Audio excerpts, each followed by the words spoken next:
You are now listening to MrGentleman Lifestyle Podcast presents a conversation about music podcast. Chew!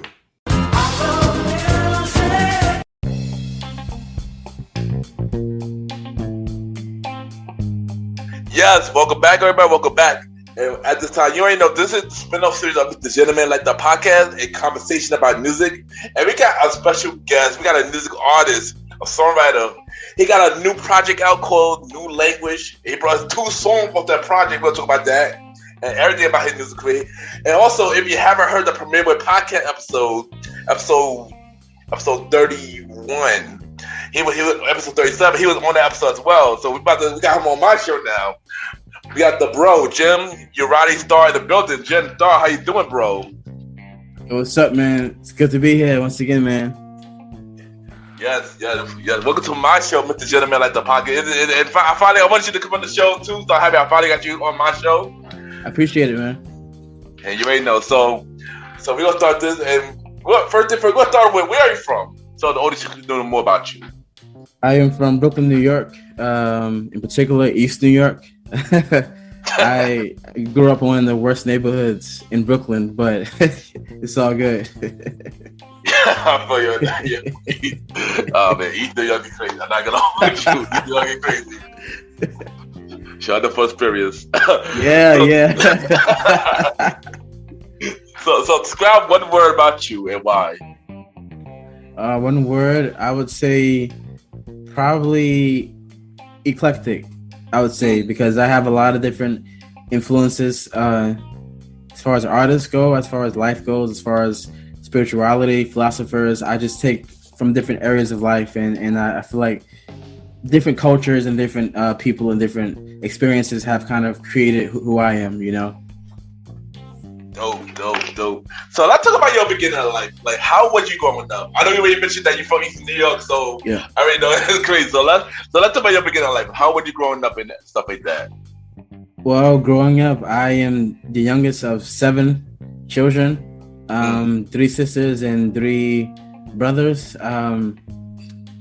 Very, very poor upbringing, very chaotic, almost cult-like upbringing. Yeah, I mean, it was kind of a strange upbringing, but I feel like that's why, you know, I was able to discover my gift with art, because that's one thing that I was able to relate to, and that's one thing that my father and all my siblings, we all have in common is art, whether it's music, painting, drawing, singing, whatever it is.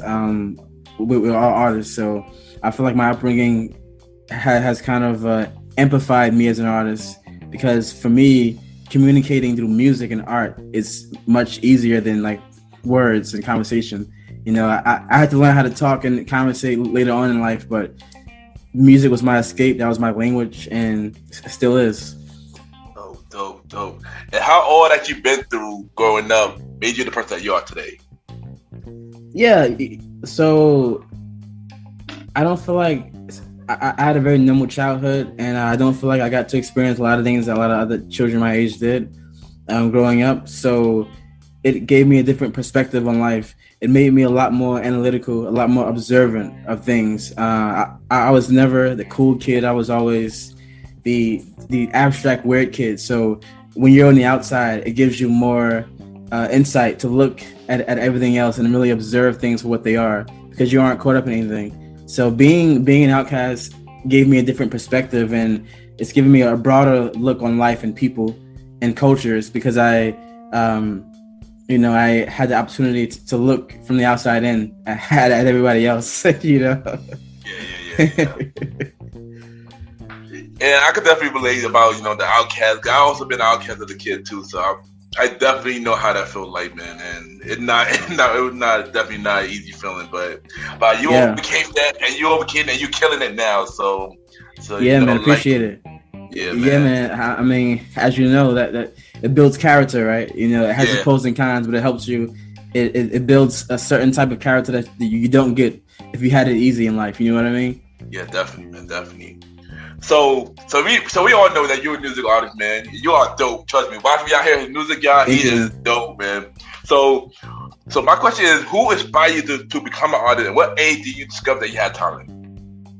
The age that I realized I had talent was probably like 6 or 7, maybe a little bit younger. My father, he played a lot of instruments, so he had a keyboard around, and I would mess around with that, by ear, and play whatever I heard by ear. So I always had an ear for music, and I always had a want to do music. The artist who inspired me, man, I was one of those weird kids that, like, by the time we got TV, like when I was a preteen or whatever, I was one of those weird kids that would like stay up at night 2, 3 in the morning and watch those random TV shows you have, like music shows of like random indie videos that be on those weird channels. I'll just binge watch that. It is taking everything. But in the beginning, artists like Black Sabbath, Megadeth, Stevie Wonder, Michael Jackson, The Temptations, a lot of Motown stuff, and then getting older, Prince became like my biggest influence. Prince and Marilyn Manson. But it's a lot of different artists. But Prince is the guy who made me learn more instruments, and he's the reason why I said I want to do this seriously now as a career because of Prince. Prince definitely was an amazing artist, man. It's crazy that you're missing Prince. I was just about to preparate yesterday. Crazy enough. I was just about to preparate yesterday, too. It's classic. That'd be a classic, man. That'd be a classic. And you mentioned indie video channel. Are you talking about the Man Random? Are you talking about like Bobby Simmons? Do you remember the shit that had Bobby Simmons? I used to watch that, too. I used to watch that, too. Flavor videos? Flavor is called? Flavor videos. Oh, man. That's where I got my hip hop stuff from, like, watching Nerds and Jay-Z, Big Pimpin' and Tupac hit him up. That's where I got that influence from like those channels. Oh yeah, yo. Oh man, I ain't gonna do the Flavor video is like dope, man. Oh, man. But that was, man, what happened to him, man? That was a classic. Facts. I know Flavor Bills ain't happen. I know he's still around. He's doing something. I seen him. I saw him recently doing something, but he's still around. He's still around though, man. All right. But you mentioned that your father said you play instruments, and I heard, when you talk about you in the Premier Boy podcast, you also say you play instruments. So let us know, how many instruments do you play, and what instrument do you dislike to play, and what is your favorite instrument? Well, you see, when it comes to instruments and how much you play, it's kind of a weird thing because, example, right, with Prince, it's marketed that whenever you hear Prince, it says he plays 27 instruments or 21 instruments, whatever that is. It's marketed that way. But the reality is, Prince, I'm not saying they can't play 27 instruments, but a lot of instruments have similarities. So it sounds good when you say I play 27 instruments, but the reality is, if you play acoustic guitar, electric guitar, bass guitar, that's but it's still guitar. You know what I mean? Or you know what I mean? So like keyboards and piano, blah blah. It plays synthesizers. Synthesizers and keyboards are pretty much the same, so you can put them in the same boat. But it sounds fancier when you name the each individually. but I play guitar, bass, keyboards, piano, organ, drums, bongos, trumpet, saxophone, violin, cello. And those are the main instruments that I play. But I also play instruments of similar families that I'll play pretty much the same way. You know what I mean? Yeah. Yeah, that's dope, man. That is dope. And what is your favorite instrument? Probably guitar. Probably guitar because the kind of person I am. I'm a bit. The guitar is a very complicated instrument, right? And it's a very personal instrument. You can carry it around everywhere you go. Yeah. And it allows you to be mellow, allows you to be explosive, all that stuff that it kind of allows you to be, whether you want to play clean and soft or you want to be distorted and heavy. So it fits my personality most, the different colors. I ain't gonna hold you. Guitar is dope, man. Guitar is dope, man. Yeah. So as a person who wasn't hearing your music for the first time, how would you describe your music style? And what can audience can look forward to your music? Man, that's a tough question.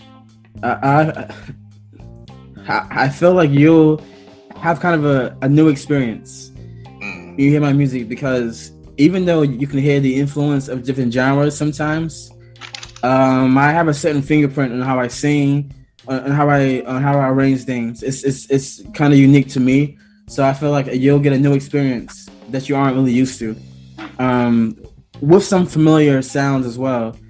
And like people should expect the unexpected with my music, because I do all kinds of genres. Like my next album might be a freaking country album, you know, like who knows, you know? So expect the unexpected, but expect sincerity and originality all the times, you know. Like you never expect me to sell out or dumb down with what I'm doing to fit in any trends, you know. Yeah, dope man. So as an artist, like what was your very first song that you ever recorded, and let us know the process of getting that together.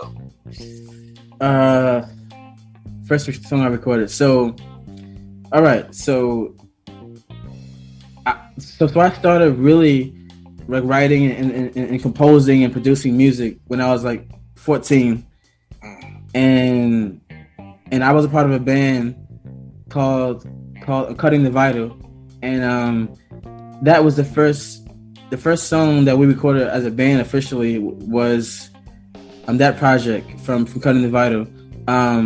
But prior to that, I was producing and recording like just in my house nonstop. So collectively, I have probably over 800 songs now from then to now. Wow. Oh wow! Wait, hold on. Yeah. 800 songs. 800. Wow. The process though, I mean, like, you know, when you start something out, you're always fine tuning and getting better and better. So in the beginning, the first song that I recorded officially with the group was, the mixing was terrible. The way that it was recorded was the ideas were good, but the process was terrible because of lack of experience. Yeah, man. It's I don't know the exact song because there's so many. Yeah, there's so many, but yeah. Yeah, that's crazy. I do can't believe that you recorded like 800 songs, man. That's amazing. That's amazing. I ain't gonna lie. Yeah. That is really amazing. But also, you are also a part of a group, you know, Roz and Gem. Like, tell us about that. All right, so with Roz and Gem, right?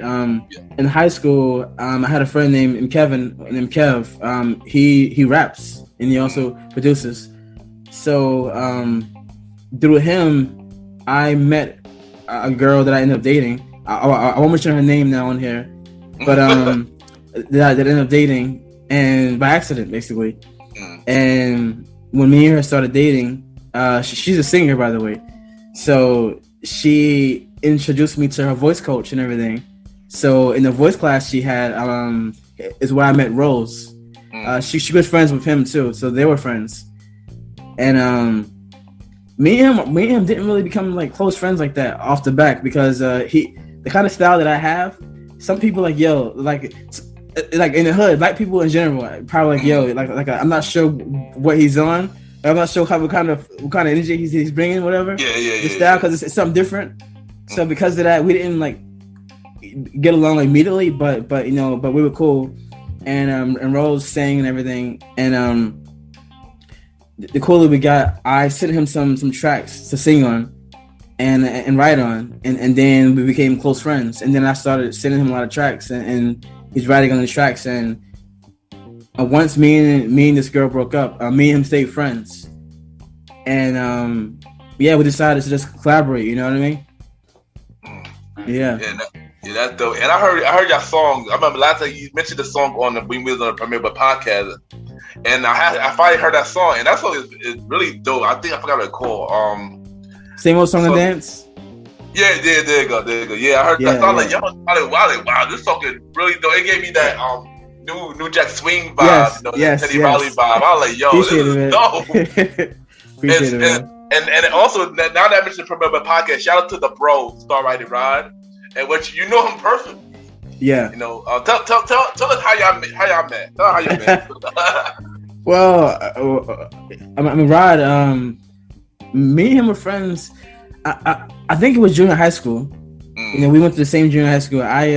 292. We kind of became friends immediately. You know what I mean? Cool person, quiet person, kept to himself, wasn't causing them trouble. You know what I mean? We kind of became friends then, and we didn't keep in contact in high school. But after high school, we connected, and stay friends again. You know what I mean? So yeah, man, cool guy, one of the coolest people you'll meet. You know what I mean? Yeah, he's definitely a cool guy. Shout out to my bro, the star writer, Roz. Y'all can catch him on my show every 4th and 5th Sunday on the Old School Show. There's a little plug, wait. Plug. Yeah. So you got a project out right now called The New Language. Tell us about that, and what is your favorite song of this project? I know that's always a hard question, but yeah. All right. So the project New Language, it's pretty much a composition of some songs that I probably recorded. That I had like drafts of 4 to 7 years ago, and some new material. So I was so busy working on the Roz and Gem stuff, working on the tracks for Roz, that I kind of pushed my stuff off to the side. So New Language is just like the first starting point of me putting out like who I am as a solo artist, and a lot of those tracks were from like Heartthrob, Mid-Eye, Nevermind. You can hear way older drafts of those songs that I just revised and put out officially for this project. Oh wow! And my favorite song off of that, it's tough. It's tough because it's a blend of genres that I do on the project. Like I do some rock and roll stuff. I do a ballad and Nevermind with some rock in the end. I do like a tribal experimental track called The Incantation. My favorite track is probably Nevermind. Nevermind, because of what it means. And there's a lot of people who heard the track and like, wow, I felt this. You know what I mean? I felt in my life times that nobody cared. So I'm like, don't mind me. Never mind how I'm feeling. And having to like bite the bullet and deal with your pain alone. So a lot of people were able to relate to that song a lot. So that's why probably my favorite song off the album now is Nevermind, because of the way the fans have reacted to it. Dope. And I heard Nevermind, and wow, that's one of my favorite songs of the project too, man. Thank you, man. Thank you. And also, let my audience know where can they get this project, so where they can listen to the project. You can find it on my website, gemustar.com, GEMUSTARR.com. You can find it on Spotify, iTunes, Apple Music, basically wherever they sell music online, you can find it. Oh, and YouTube, of course. dope. All right, so you love music. I love music as well. Yeah. But this current scene, so I want to ask you, how do you feel about the current scene? Here we go. Yeah, I mean, like as you know, this conversation can get heated, like debating a lot of newer people who like the newer stuff and blah blah blah. But I feel like we all can agree that the feeling that we got from music, even in the 90s, we aren't getting now in mainstream music. The feeling, the hype, the excitement of new artists, the innovation, we're not getting anymore. Right now, the state of music is so bad, especially mainstream music, because it's a lot of pre-packaged plastic, overly commercialized, trendy music that's not really, it's kind of catering towards a lower attention span, lower frequencies. The song topics are about the same stuff over and over again. The format of the song, the chord progressions, the engineering is a rinse repeat type of process. It's not really as organic as it used to be. You know what I mean? Even the genres that, like example, right? The award shows. A lot of these genres now are kind of the same, like trap, R&B. A lot of these genres, you can't even tell anymore the difference between the genres anymore. Even the way they're singing, the auto-tune, whatever it is, the engineering, it's all so convoluted and like overly saturated with the same type of stuff. Back in the days, in the 90s, you had so many different variety of artists on the radio, on mainstream TV. You had Guns N' Roses, Britney Spears, Backstreet Boy, Tupac, Biggie Smalls, Jodeci, New Edition. like all genres were thriving in the same place. Now, this trap stuff they got, this murder music, like, how many times can you rap about murdering your own kind on one album? Like, don't get me wrong. I mean, I enjoy some ignorant shit from time to time. You know what I mean? Yeah. From time to time, whatever. You know, I put on, you know, a trap song from time to time. But where's the creativity? Where's the innovation? Where is it? Where has it gone? However, the flip side is we're living in a time where you have access to music of the old and the new. So you can find whatever you like if you look. If you look, you can find whatever you like. It's just that you won't find it on radio or TV. Exactly. Yeah. Unless you listen to like La Femme or something like that. Right, something like that. You know what I mean? Something like that. But like most stations aren't playing. They aren't giving much variety of artists. There are a lot of good artists out there, but mainstream. It is. Yeah, it is. But just like mainstream though, mainstream kind of has you being force fed the same type of sounds and artists over and over again. Where the good artists you have to look for and search for, you know. Yeah, I agree. And like I said, this current scene. I mean, don't get me. It is a very few good mainstream now right now, but not a whole lot to me though. Who would you say? Like, okay, to you, who would you say now? Like, name like your top like favorite artists now. You know, top 3, top 5. That kind of gonna be hard. If we talk about rap, of course it could be like Kendrick, gotcha. J. Cole and them for rap.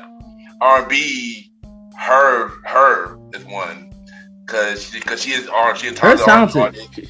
Yeah, very talented. Yes, and like she played many instruments like you, so like she give you that old school feeling.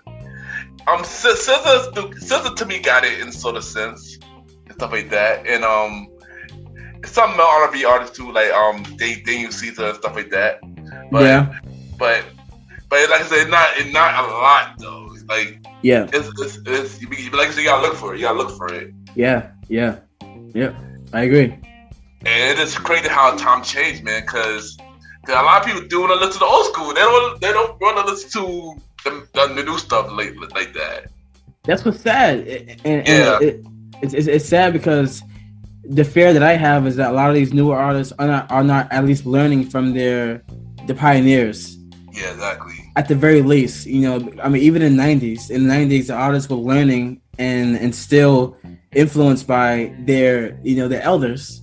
Yeah. Now it's total disregard and disrespect for the legends. It's weird, man.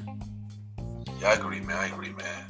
Let's hope that somebody could hopefully change the tune of the music, but I don't know. Same here. I doubt it. I mean, but we gotta be grateful for artists like you, or even other indie artists that do bring some of that old school flavor, who not trying to go to that new school route. You know, we gotta be grateful for artists like that, or even the very few handful of mainstream that's killing it, who do got that old school feel as well. So we gotta be grateful for artists like that, man. So, who are your dream artists you would love to work with if you could name 3? 3, damn. A lot of them are probably dead. Right now. I mean, I know. 1, Prince, for sure. Yeah. 2, Trent Reznor of 9 Inch Nails. I think he's a genius, and I think it'll be cool to work with someone like him as well. 3 artists to work with. It'll have to be either Stevie Wonder or Quincy Jones. Both would be fire. both would be fire. One of them, you know what I mean? You know, Stevie is actually one of my favorite artists. You know, hands down, one of my favorite legends, hands down. You know, absolutely. And Quincy, like, no questions asked. Like, all you gotta say is Thriller and call it a day. That's it. That's all you gotta say is Thriller. Oh man. So, what is your dream venture? Something that you always want to do. Like just in life, you mean overall? Yeah. Overall, yeah. It Man, could be music related. Well, let's do one for music related and one for like person related. all right, in life. Honestly, I want to open up.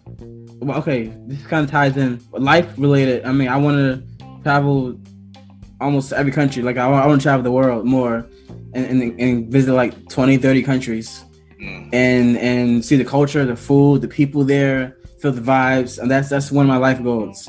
As far as music wise, it's kind of ties hand in hand. I want to open up a huge, massive like performance center / community center / like studio to where you give like to where, you know, I help out children who are in bad situations, you know, children who've been abused, you know, people who just like are down on their luck, and you know, and give them a space to like be creative and to show them music, and you know what I mean, so that they can record, they can eat food, whatever. Let's have a massive studio open up so that the people that you know, disenfranchised by society, and give them an outlet creatively to just express themselves. That's a goal that I have. A big goal that I have, actually. You know what I mean? Like, you know how Prince has like Paisley Park, and Michael Jackson has like the Neverland Ranch. Oh yeah. I mean, of course, like I wouldn't have it something that big, like with some zoos and animals running around. I wouldn't have that, but like a big center where people can just children and people who have no money, who have bad experiences, can just be themselves and create and learn about music and you know, and just have a good safe space so where they can feel like they belong to something and they have a voice, you know. No, I ain't gonna lie, that would be amazing, man. Anything is possible. That would be amazing. You know, I really want you to do that, because that. Thank you, man. Amazing, like for real. Yeah. So yeah. So what is next for you? So any new project? Well, like if you have any other project you're working on and stuff, like what's next for you? Oh, like you want to announce? I am always cooking up something, man. I'm always working with other artists. I'm always producing for other artists locally. I'm always writing for other artists. I'm always sending Rose tracks to write to. I'm always working on my own music. It's just a constant flow. But I'm going to put out an album. I'm going to put out new language too, probably. Oh, nice. And probably around November. Okay. And I'm also going to put out Roz and Gem. Roz and Gem going to put out another album too soon as well. Oh, nice. Yes. Yeah. But in the meantime, shows. Me and Rose have a show coming up. 2-hour set coming up May 14th. Oh, wow. May 14th. So hit us up for details if you guys want to come. That fire. Because that's around my birthday, so that's fire. yeah, man. So yeah, man. Let us know. We'll give you more details. But yeah, that's what I'm working on right now. New music, shows, constant grinding, constant music releases, constant flow of creativity. You know what I mean? Oh, that's fire. You're right. Now looking forward to everything you got. And is there anything for a feature episode of A Conversation About Music? I want to bring you and Rose on the show. Oh, for sure, man. For sure, man. We're gonna make that happen in the future. We're gonna make that happen in the future. For sure. So, what do you have to say for anybody that's gonna sing out as you? Like, say something inspirational, like to any artist that wanna go out there. One, always stay the course. Stay the course. Whenever something happens, don't see it as a bad sign or this is not for me. Or know that there are always ups and downs, and the more you fail, the closer you are to succeeding. Failure just means making adjustments. That's all it means. Don't ever give up and say, no. Always stay the course and learn as much, grow as much, be as pliable as you need to be in your field. Research, experience, all that stuff. And also too, never get discouraged by someone else's opinion about what you're doing. Of course, don't be delusional either. Have some self-awareness in what you're doing. Like you can't sound like garbage and think you're good. But sometimes people's criticisms on you are because they don't see your vision the way you do, and they aren't supposed to. You're gonna have some who see it now and some will see it later.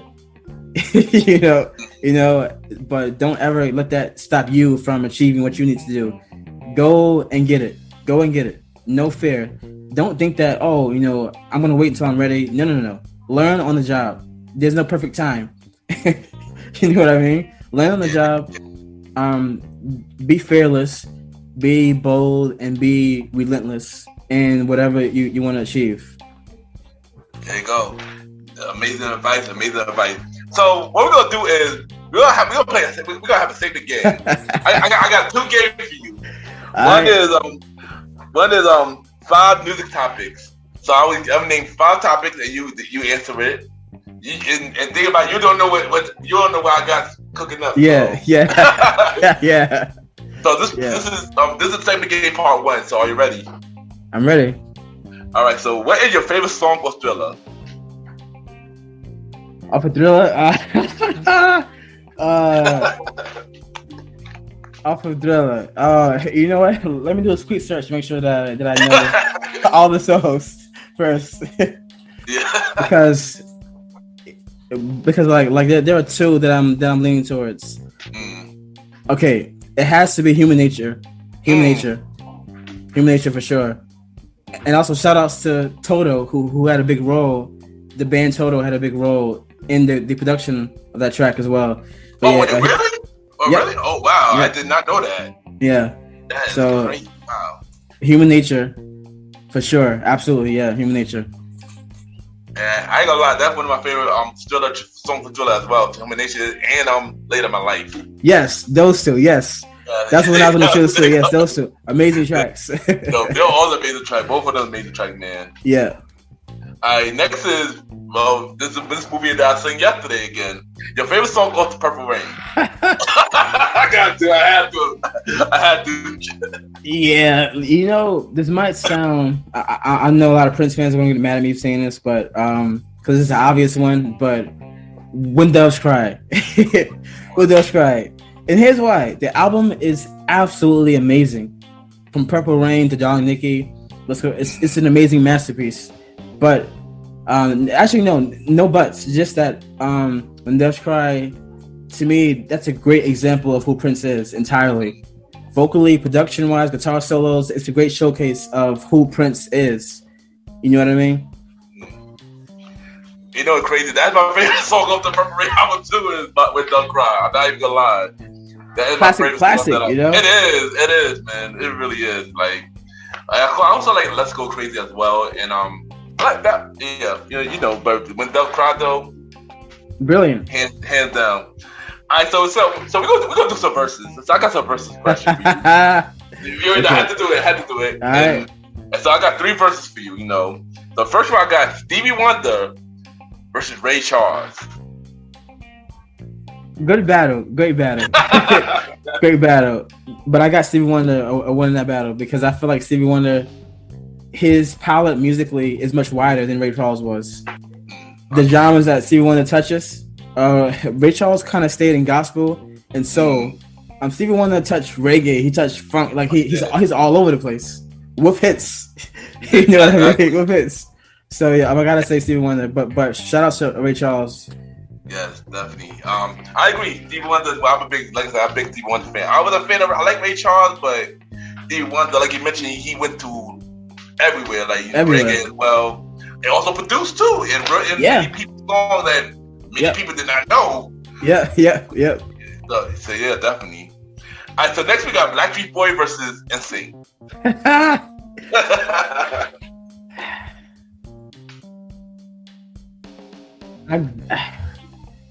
So disclaimer, I'm not really a big fan of either one of these groups.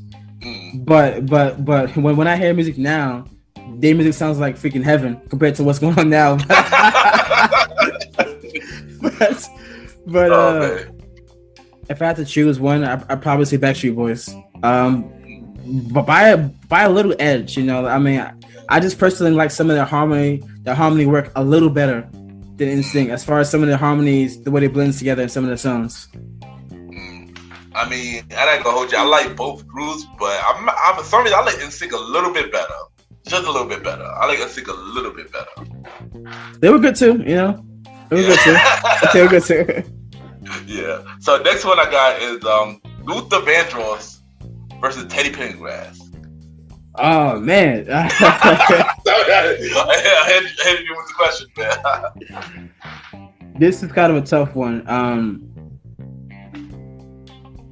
I feel like Luther, man. Okay, so as far as artistry go, I had to go with Vandross, but I feel like Teddy was a better performer than he was. Yeah.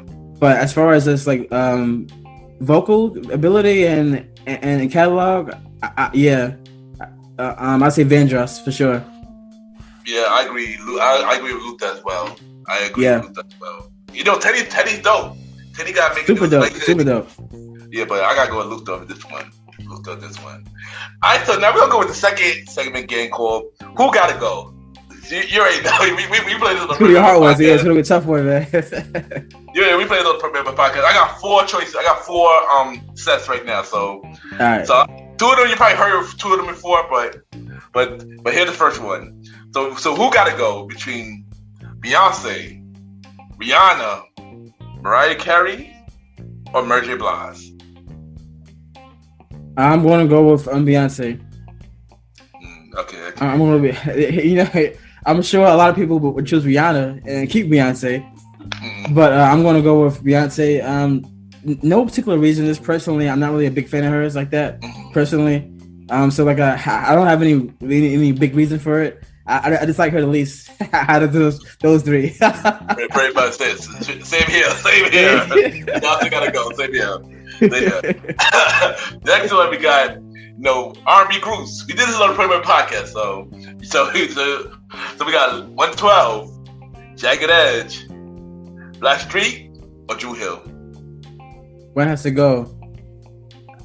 It's. I'm not sure my answer then, but it's probably going to change now. One, you you had to keep Drew Hill for sure. Like you got to keep Drew Hill. Definitely. So I would have to say either 112 or Jagged Edge would have to go. Which one? Coin toss. I want to say Jagged Edge. I for me, Drew Hill not leaving at all. Yeah, they got to say. I'm a fan. I love Drew Hill music. 112. I like Drew. I can't pick 112. I like 112. I do like 112.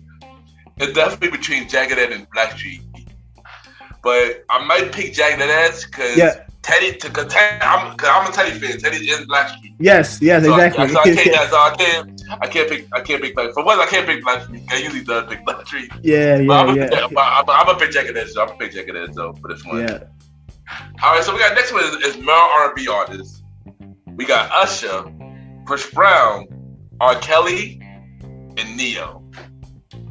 All right, we can't touch Usher. R. Kelly stays as well. I mean, just despite the things he's done musically, he's one of the greats musically. Yeah. You said Chris Brown and Ne-Yo. Yeah. Chris Brown. To me, he goes. Now, a lot of people can say that Ne-Yo's. Chris Brown goes to me. Ne-Yo, he has some good hits on his own, and a decent catalog. But he's also written for other artists too. Yeah, exactly. For sure, Chris Brown. Yeah, I think Chris Brown is probably the weakest as far as catalogs. Amongst those 3. So yeah. You already know Usher can't leave. Ne-Yo can't leave either for that same reason you just mentioned. He waited for many artists. Just to mention Beyonce, Mario, just to name a few. For what actually, I'm gonna agree with you on this. Yeah. I am gonna say Chris Brown. Shockingly enough, R. Kelly, despite what he did and stuff, he got amazing catalog. He got amazing music. Yeah. Brown, and I told you, and Chris Brown did too. But his later stuff, though, trash. I'm not feeling his later stuff. Trash. If it was how he was when he came out, then that would have been a different story. But since he moved to that different direction, like that new school direction, like we mentioned earlier. Yeah. It changed. It changed entirely. You know what I mean? Completely changed, man. Hopefully, he get back to somewhat get to that old way, like Chris Brown. Yeah. All right, and the last list we got is R&B women R&B legends. So we got Shaka Khan, Anita Baker, Gladys Knight, or Sade. All right, so when Shaka ain't going nowhere, Shaka Khan ain't going nowhere. She's staying. Sade, she has to stay too because Sade is one of the few. Sade is one of the names in history where you know this person's voice and sound immediately. Okay, this is Sade. So like her stamp is solidified. And you said Anita Baker and Gladys Knight. You said right? And Gladys Knight, yeah. Personally, I'm going to say Gladys Knight goes. Personally, because only for the fact that I don't listen to much of her music anymore, in comparison to like those three. So that's the only reason why. I'm not gonna lie. This is I don't know why I'm thinking about the amazing one because this is a hard one myself. Tough one. It's a tough one. I didn't know for a fact. Sade not leaving. I know that for a fact. Yeah. Anita not leaving either. But it's hard because I love Shaka Khan. I love Gladys Knight. But if I had to pick somebody, I might have to reach you and say Gladys Knight too. Yeah. For no reason, she had somebody had to go. Sadly, somebody had to leave, right? Yeah. Somebody had to go, man. All these legends make amazing music, and they do all of them through here right now. So you gotta appreciate absolutely, man. So Jim, before you leave, man, you brought a 2-song off the New Language project. So tell us about Hot Drop and the Sade. Okay, so the A side is kind of like the opposite of the A side is kind of like the prelude to Hot Drop. The A side is about. I know I won't say the prelude, but the A side is about a girl who you had a thing with in the past, high school, whatever, and you running into her. Now she has a boyfriend now, but it's like, I mean, she's like, but you like who cares about your boyfriend? We have a history. So, but at the same time, you're letting her know that, listen, even though we're gonna hook up, I'm not no simp. So, I'm not gonna chase you. Like, I know what I have to offer, and I know that I'm worth more in value than your boyfriend is. So, like, don't front, kind of thing. That's the A side. That's what it's about. Hot Drop is about not wanting to get too close with a woman who you kind of like, but her game. Like you and her are friends, but you kind of know what she's about. So you want to keep it just like friendly, so that way you don't fall for her, or she won't fall for you too hard because you don't want to deal with that kind of pain or drama. When things go left.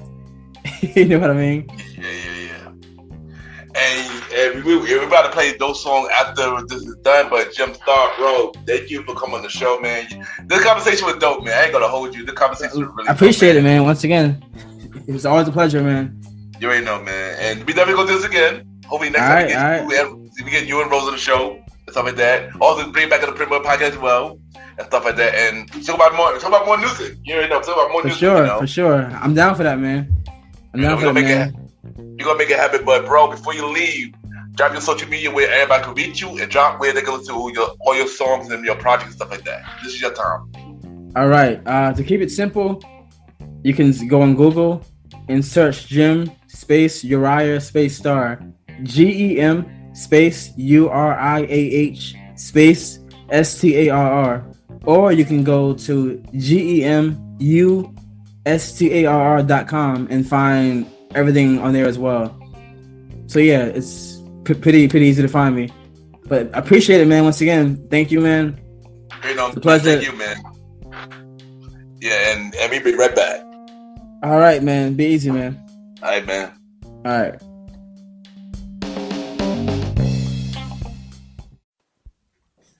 You are now listening to MrGentleman Lifestyle Podcast Season 5. Chill!